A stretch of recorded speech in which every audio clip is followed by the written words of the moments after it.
अध्यक्ष महोदय, क्रम संख्या 2 पर आज की पुनरीक्षित कार्यसूची में मेरे नाम के आगे दर्शाए गए पत्रों का हिंदी तथा अंग्रेजी संस्करण में सभा पटल पर रखते हूँ।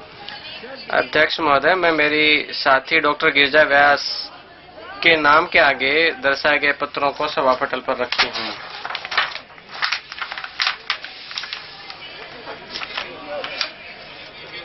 अध्यक्ष महोदया, मैं 13वीं, 14वीं और 15वीं लोकसभा के सत्रों के दौरान हुई कार्रवाइयों के संबंध में पत्र में सभा पटल पर रखता हूं। अध्यक्ष महोदय, आज की पुनरीक्षित कार्यसूची पर मेरे नाम के आगे दर्शाए गए पत्रों का हिंदी तथा अंग्रेजी संस्करण सभा पटल पर रखने की अनुमति चाहता हूं। अध्यक्ष महोदया, मैं मेरे नाम के आगे क्रम संख्या 7 पर दर्शाए गए पत्रों का हिंदी तथा अंग्रेजी संस्करण सभा पटल पर रखता हूं। अध्यक्ष महोदय, मैं आपकी अनुमति से आज की पुनरीक्षित कार्यसूची के मत संख्या 8 पर मेरे नाम के आगे दर्शाए गए पत्रों को सभा पटल पर रखने की अनुमति चाहता हूं।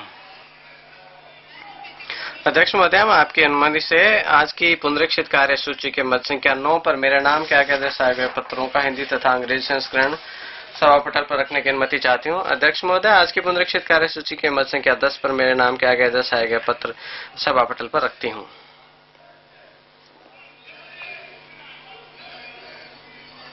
सरकारी समस्याओं के विधेयकों संबंधित समिति का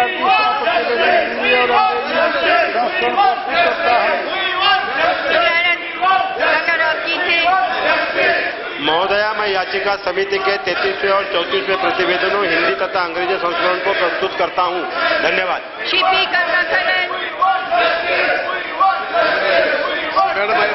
अध्यक्ष महोदया, मैं अधीनस्थ विधान संबंधी समिति का 38वां प्रतिवेदन का हिंदी तथा अंग्रेजी संस्करण सभा पटल पर प्रस्तुत करता हूं। अध्यक्ष महोदया, मैं 52वां तथा 53वां प्रतिवेदन जो कि सूचना प्रौद्योगिकी संबंधी स्थायी समिति का है, जो मेरे नाम के आगे आज के कार्यसूची के क्रम संख्या 14 पर दर्शाया गया, उन्हें सभा पटल पर रखता हूं। पेपर्स में क्रम संख्या 15 पर मेरे नाम के सामने यथा उल्लिखित रक्षा संबंधी स्थायी समिति का 21वां प्रतिवेदन हिंदी और अंग्रेजी संस्करण प्रस्तुत करता हूं। धन्यवाद।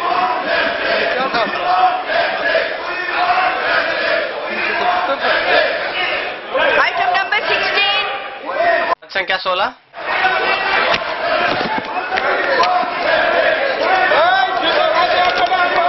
महोदया, मैं आज के ऑर्डर पेपर में क्रम संख्या 16 पर मेरे नाम के सामने यथा उल्लिखित रक्षा संबंधी स्थायी समिति के विवरण हिंदी और अंग्रेजी संस्करण की एक प्रति सभा पटल पर रखता हूं।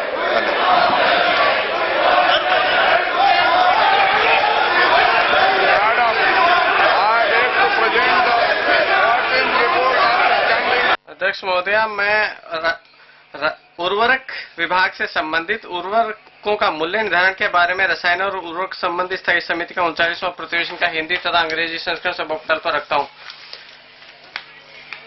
अध्यक्ष महोदया,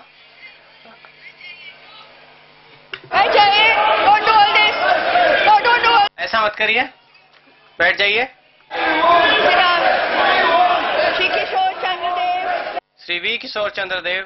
अध्यक्ष महोदया, समुदायों को अनुसूचित जनजातियों की और वहीं पर आपको बता दें, रेल बजट पर खास चर्चा के लिए हमारे साथ स्टूडियो में मौजूद है रेलवे बोर्ड के पूर्व सदस्य वीके अग्निहोत्री और आईसीट के सीईओ संजीव शिवेश। और लगातार अपनी चर्चा में हम जब बात कर रहे थे तो हम बात कर रहे थे कुछ शाश्वत मुद्दों की, खास करके हमने बात की थी यहाँ पे बेसिक कम्युनिटीज और सेफ्टी को लेकर।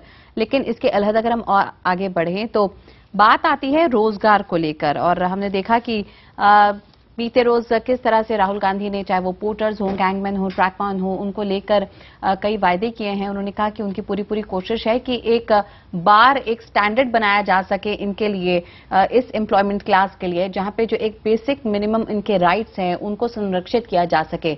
ऐसी बातें जब राहुल गांधी कहते हैं तो क्या को सभा पटल पर रखता हूं।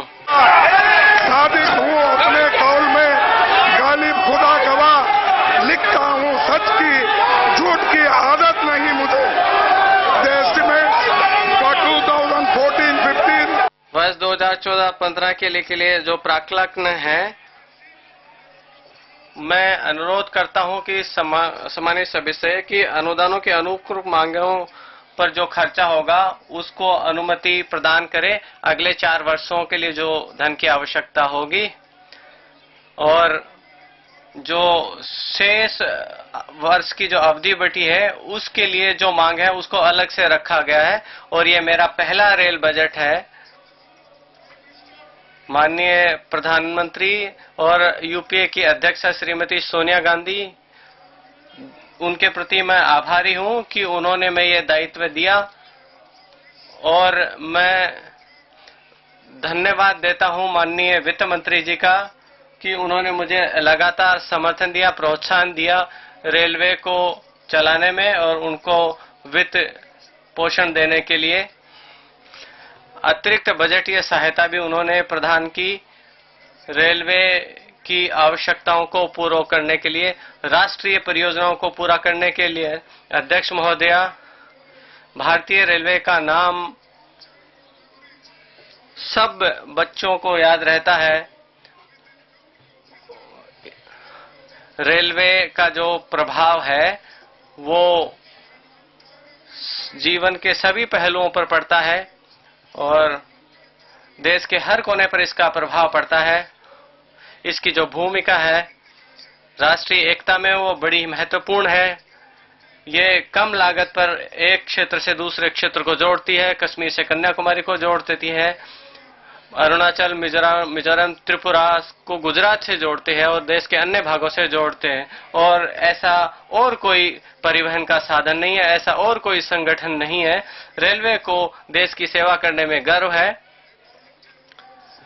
बहुत तेज बारिश होती है, बाढ़ आती है और एक तरफ सूखा भी होता है। अध्यक्ष महोदय, मैंने 8 महीने ही बिताए हैं अभी रेलवे में, लेकिन मैं यह स्वीकार करता हूं कि रेलवे के साथ मैं एक जीवन पर्यंत का नाता अनुभव करता हूं। मेरा ये दृढ़ विचार है कि इस भारतीय संगठन को जनता की बेहतर ढंग से सेवा करने और राष्ट्र के निर्माण में अपनी भूमिका अदा करने के लिए इसका सावधानीपूर्वक विकास आवश्यक है। भारतीय रेल के नेतृत्व की इस अल्प अवधि के दौरान मुझे नई लाइन, आमान परिवर्तन, दोहरीकरण और नई कारखानों की स्थापना, नई गाड़ियों के संबंध में बहुत से अनुरोध और इस प्रणाली की सेवाओं में सुधार करने के लिए मुझे बहुत से सुझाव प्राप्त हुए हैं। यद्यपि रेलवे लाइन क्षमता और आर्थिक दोनों प्रकार के संसाधनों की तंगी के बावजूद रेल बिना किसी शिकायत के अपनी सेवाएं उपलब्ध करा रही हैं, तथापि अब समय आ गया है कि इसके अत्यावश्यक निवेश और अन्य जरूरत पर हम गंभीरता से विचार करें। रेलवे देश के विकास का एक सशक्त माध्यम है और यह देश के अल्प विकसित क्षेत्रों में रहने वाले निवासियों को मुख्य धारा से जोड़ने में मदद करती है। अतः देश की योजना प्रणाली में रेलवे को अपने लिए प्रतिष्ठित स्थान बनाना जरूरी है। यूपीए 2 सरकार इस वर्ष मई में 5 वर्ष की अवधि पूरा कर लेगी। अतः भारतीय रेल की उपलब्धियों का जायजा लेने और इस संगठन के लिए एक रोड मैप बनाने का समय आ गया है। मैं यहाँ हाल ही में अपनाए गए कुछ महत्वपूर्ण पहल कदमियों के बारे में बताना चाहूंगा, जिनके द्वारा हमारे देशवासियों का आत्मविश्वास बढ़ा है और लगभग 14 लाख समर्पित रेल कर्मचारियों में गर्व की भावना विकसित हुई है। पिछले जून में कश्मीर की राष्ट्रीय परियोजना में एक महत्वपूर्ण ऐतिहासिक उपलब्धि प्राप्ति हुई, जब इस घाटी में बनिहाल और काजीगुंड को जोड़ने वाली 11.2 किलोमीटर लंबी सुरंग चालू हुई। इस सुरंग, जो इंजीनियरिंग का एक अद्वितीय नमूना है, से दूरी 35 किलोमीटर से घटकर 17.5 किलोमीटर रह गई है और ये स्थानीय जनता के लिए हर मौसम में परिवहन का साधन बन गया है और यहाँ के निवासियों के लिए यह एक वरदान साबित हो रहा है।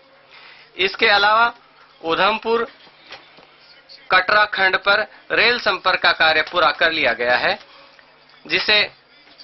जिससे पूरे देश से लाखों तीर्थयात्री वैष्णो देवी मंदिर सीधे पैदल पहुंच सकेंगे और इसका ट्रायल रन शुरू हो गया है। हमें विश्वास है कि कटरा तक शीघ्र ही यात्री गाड़ियां चलने लगेंगी। 11वीं योजना अवधि के दौरान नई लाइनों, दोहरीकरण, विद्युतीकरण में लक्ष्य से अधिक उपलब्धि हासिल की गई है। रेलवे ने नई लाइनों के 2000 किलोमीटर के लक्ष्य की तुलना में 2207 किलोमीटर दोहरीकरण के, 2500 किलोमीटर की तुलना में 2758 किलोमीटर और विद्युतीकरण के 4500 किलोमीटर लक्ष्य की तुलना में 4556 किलोमीटर का कार्य पूरा किया है।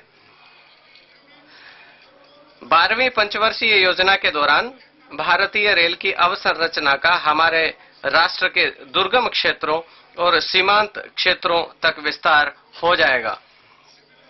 इसी प्रकार चल स्टॉक की खरीद में भी लक्ष्यों से अधिक उपलब्धि हासिल की गई है, अर्थात 62,000 माल डिब्बों की तुलना में 64,875 माल डिब्बे, 1019 रेल इंजनों की तुलना में 1288 डीजल रेल इंजन और 1205 बिजली रेल इंजनों के लक्ष्य की तुलना में 1218 बिजली रेल इंजनों का अधिग्रहण किया गया।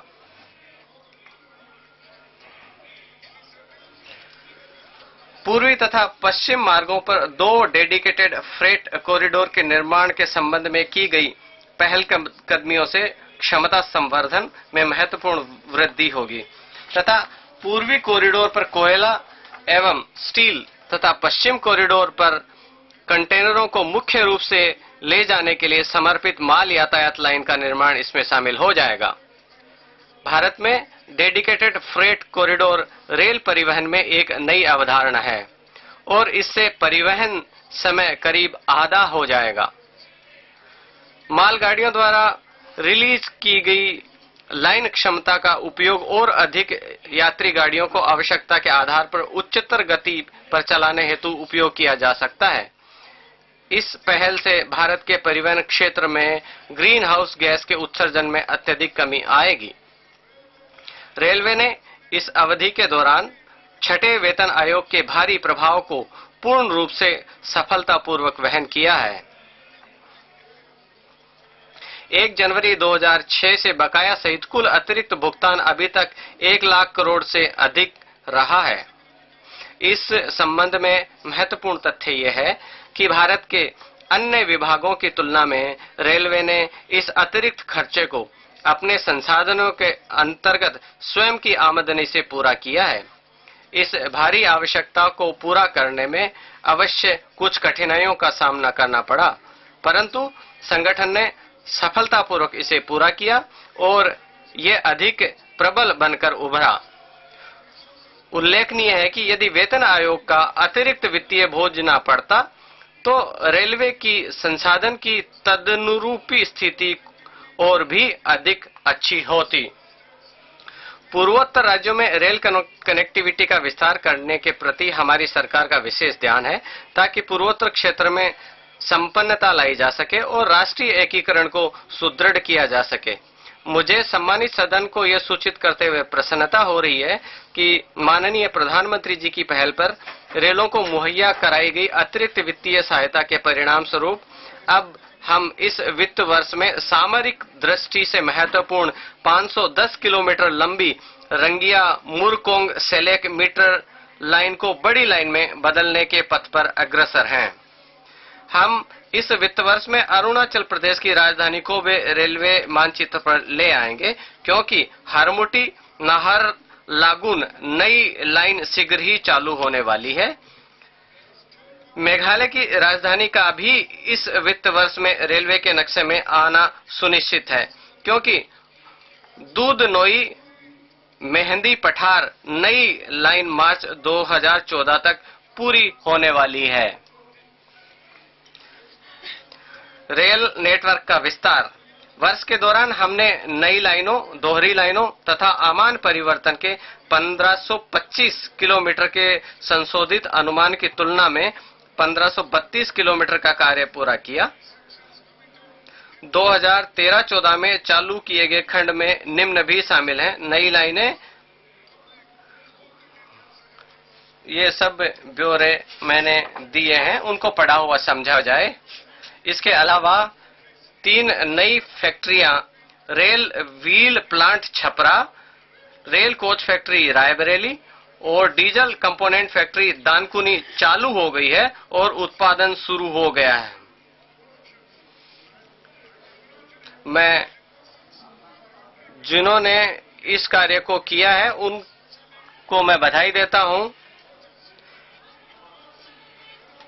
जो प्रतिकूल मौसम है इसके लिए भी कोचेज बनाए गए हैं और उनकी जो क्षमता अतिरिक्त लोड ले जाने की भी है। और अध्यक्ष महोदय, भारतीय रेलवे ने एक नीति बनाई है कि 1992 में यूनिगोस की एक नीति बनाई थी और उस समय हमारे वित्त मंत्री जी थे, जो प्रधानमंत्री हैं, उन्होंने ब्रॉड गेज में बदलने के लिए ताकि जो रोलिंग स्टॉक है उसमें बेहतर हो सके और बेहतर विकास हो सके देश का, कुछ 19,214 किलोमीटर लाइनों की बड़ी अमान की लाइनों में बदल दिया गया। विभिन्न राज्यों की जनता जिनमें गुजरात, राजस्थान, मध्य प्रदेश, महाराष्ट्र,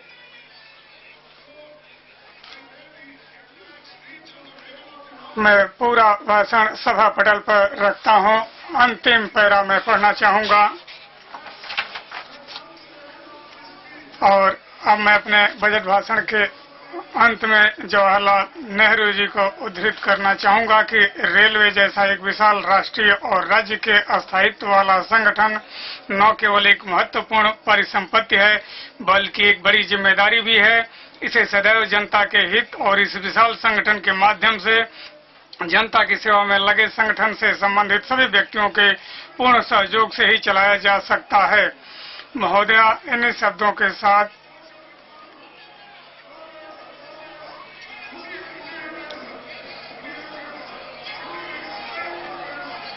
ತನ್ನ ಬಣ್ಣಿಸಬೇಡ, ಇದರ ಹಳೆಯಲು ಬೇಡ, ಇದೇ ಅಂತರಂಗದ ಇದೇ ಬಹಿರಂಗದ ಸುದ್ದಿ, ಅದು ಅಲ್ಲದೆ thou shall not steal nor kill nor speak lie, an energy झूठ नहीं बोल सकता,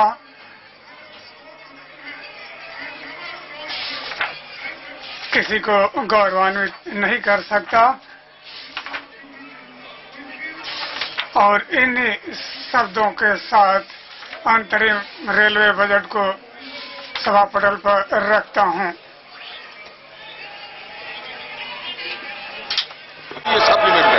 Madam, I beg to present a statement showing that मैं एक विवरण प्रस्तुत करता हूं पूरक मांगों की जो बजट रेलवे के संबंध में है 2013-14। सदन की बैठक स्थगित होती है।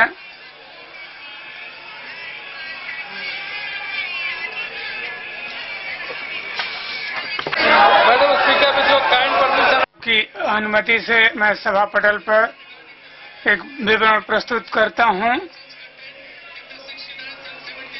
जो 9वीं और 7वीं रिपोर्ट है उसके संबंध में 2013-14 की मांगों से संबंधित है।